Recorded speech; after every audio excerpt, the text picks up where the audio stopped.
অবশেষে দীর্ঘ অপেক্ষার পর আমাদের এখানে বৃষ্টি নামলো। তাই আমিও ঠিক করে ফেললাম যে কোথাও একটা ঘুরতে যাব। ওকে ফোন করতেই ও চলে এলো, আর দুজন মিলে বেরিয়ে পড়লাম কোথাও একটা ঘুরতে যাব বলে। আগে থেকে কোথায় যাব কিচ্ছু ঠিক করিনি, তাই রাস্তায় যেতে যেতে দুজন মিলে ঠিক করলাম যে নদীর ধারে ঘুরতে যাব। যথারীতি দুজনে চললাম এই সুন্দর রাস্তাটা দিয়ে। বৃষ্টি হওয়ার পর গাছপালাগুলো যেন তাদের প্রাণ ফিরে পেয়েছে। চারিদিকটা সবুজে ঘেরা, ভীষণ সুন্দর লাগছে। এই সুন্দর রাস্তা দিয়ে বেশ কিছুটা পথ চলতে চলতে আমরা পৌঁছে গেলাম প্রায় নদীর কাছাকাছি।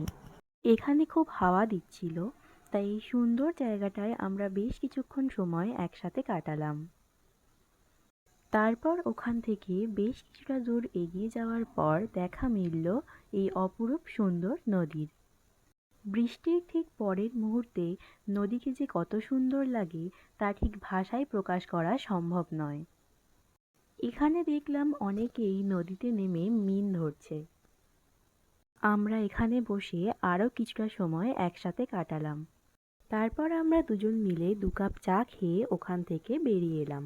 বাড়ি ফেরার সময় আমার একটু মোমোর ক্রেভিংস হচ্ছিল, তাই মোমো খেয়ে আমরা বাড়ি চলে এলাম। আজকে এই পর্যন্তই। দেখা হবে পরের একটা ভিডিওতে।